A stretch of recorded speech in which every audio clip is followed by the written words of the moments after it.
Greetings, I'm Oz, and today I'm going to tell you guys about this incredible new game. You might have heard of it. It's called Valheim. I won't blame you if you haven't heard of it though. Shad's yet to play it. Damn it, Shad. But it's really good. You can build, you can hunt wild game, you can sail the seven seas, you can get ganked by a gang of dwarfs coming out of the forest. You can fight skeletons, swamp neckbeards, you can fight snow dogs, you can even fight Movie Bob. So what's the game about? Well, you're some poor schmuck who's been kicked out of Valhalla to fight some demigods that have gone rogue. Why Odin doesn't do this himself, being the Allfather, I don't know, but he's got you to do it for him. You start off like you do in most survival games with nothing to your name and no skill points attributed. You're dropped by a Valkyrie from orbit like an ODST trooper, but then for the rest of the game, if you fall straight down about 2 feet, you'll lose half your health. So I know what you're thinking, people who haven't played the game. You're thinking, oh yeah, sure, survival crafting, open world, procedural, just like Minecraft, right? Why don't I just play Minecraft, right? Well, I'll tell you why you're not right. Because this game isn't Minecraft. This game is gorgeous. To get these kinds of aesthetics in Minecraft, you gotta download shaders and stuff. But no, Valheim, straight out of the gate, beautiful. An incredible voxel, volumetric, atmospheric, I don't know how they do this. Let's ask Nathan later. Nathan! Yes, Oz. How does the volumetric smoke work? Is that volumetric? Like, you have to, if I were to seal this room, it would fill up. Mm-hmm. So what is that in gaming? That's probably just a particle system and colliders. I don't know. There's different ways of doing it. Yeah. It's a little bit more complicated because I'm pretty sure this is made with Unity. So. My point is, the game is gorgeous. So there's not exactly a coherent story that you follow. You mainly just wander around, kill things, build things, tame things. For some reason, it feels different. I think one of the main differences is that the survival aspect of the game and the crafting aspect of the game doesn't punish you for partaking in it. Let's say you have an axe and it costs you a lot of bronze to make the axe, and you go and use the axe to cut down trees and then the axe breaks. Well, what are you gonna do? You can't repair it because you've got no bronze left at base. Oh, but you do have a workbench, and that's all that's required to repair it. In Conan Exiles, it costs you like half the resources to repair it. Same thing with the food factor. You're not required to cook food and eat it. You're not required to, but you will benefit if you do. And if you up your cooking game, you'll also benefit greatly. You'll be able to make jams and pies and blood pudding, whatever that is. Sounds gross. Eating delicious food in this game will actually give you way more health and way more stamina. If you build a fire pit, you have to have a chimney. How nuts is that? You need a chimney for your fire. Because if you don't build a chimney, you'll suffocate. The room will fill up with smoke and you'll die. Voxel-based smoke system. Who thinks of that? I mean, plenty of games have fireplaces and all that, but no one thinks about a chimney, do they? No. Well, these Swedes, they did. And can I just say, when you create a character, it doesn't give you a choice of hair color like it does in Skyrim. No, there's a literal slider for blondness.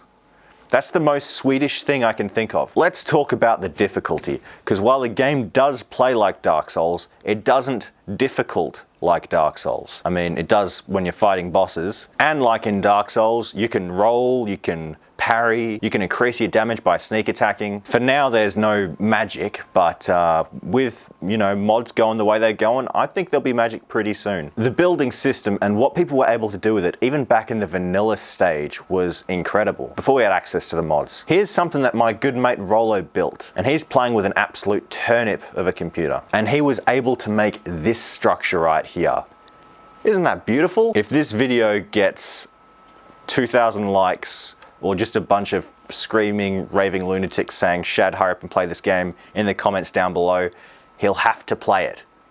He'll have to. It's not up to me, it's up to you guys. I'm renting a server, I can't even play on it, just in case he does. I've been charged for like 2 months and I haven't played on it. Another great aspect that this game does really well that other games don't do is travel. You can travel in a myriad of different ways in this game. If you don't feel like traveling, you can take a shortcut through hyperspace with portals. It's pretty cool. If you do feel like taking the more scenic route though, you can go by boat. And if you sail too far, you're going to go straight over the edge of the world. For the first massive portion of the game, your first couple hours, you'll be going back and forth between meadows and black forest. Once you've killed the elder and you've got their key, you'll be heading straight into the swamp to get your iron. It's scary in the swamp. There's leeches, neckbeards, and the big scary slob monster. Diving down into those dangerous crypts, you'll find yourself some iron in slag heaps. Everyone told me, oh, just make sure you bring a buckler and a mace to kill the draugrs.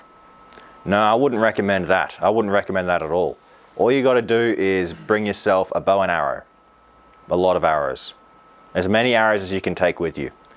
Because it's better to just shoot them with arrows than it is to risk parrying them if you're a noob and really bad at the game, like yours truly. So this game came out with a bang. Millions of people bought it in the first few weeks. It was very popular. It was top of the Steam charts.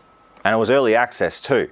This game set a precedent for how well early access could be done. Meanwhile, AAA studios release games that are broken for 2 months after they're released. MCC was broken for 5 years despite most of the games being a decade old. What Iron Gate have done here is released a non-broken game that is mostly feature complete. I mean, they've got the core mechanics down to a T, and none of them were broken. There are some biomes that are yet to be fully fleshed out, like the Deep North and whatever the hell nightmare fuel is awaiting us in the Mistlands. I don't know, I'm not going there. Things can only get better from here. And with the portal system, maybe they could mod us in some new biomes that way, like the Nether or something, I don't know. The first content drop they're giving us though is called the Home and Hearth update, which is gonna focus on the most important aspect of the game, building. They're gonna be adding tons more building pieces, tons more blocks to play with. It's gonna be great. With the building pieces currently available, you can already build castles, towers, and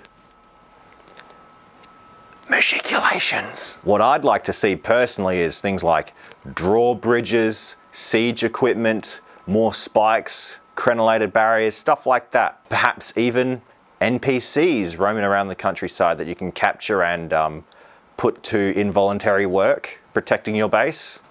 Or maybe villages that you can raise and foster and then put to involuntary work. Just like in Conan Exiles. I think that was the first video I ever did with Shad, is defending that base in Conan Exiles with our army of Unsullied. That was a lot of fun. Shad was a hero in that. Go watch that video again, that was a lot of fun. I'm hopeful for the future of this game. I think what Iron Gate Studios have done here is incredible, and I can't wait to see what they do in the future. With a dev studio that's as committed to quality as these guys, and with a community that's as creative as any studio could hope for, I have hope for this project. For the first time in years, it's 2021, and life is good in gaming. That's all I can think of today, so we'll end it there. I'm Oz, and please like, subscribe, and share this video, or just comment ODIN in the comments below. Thank you.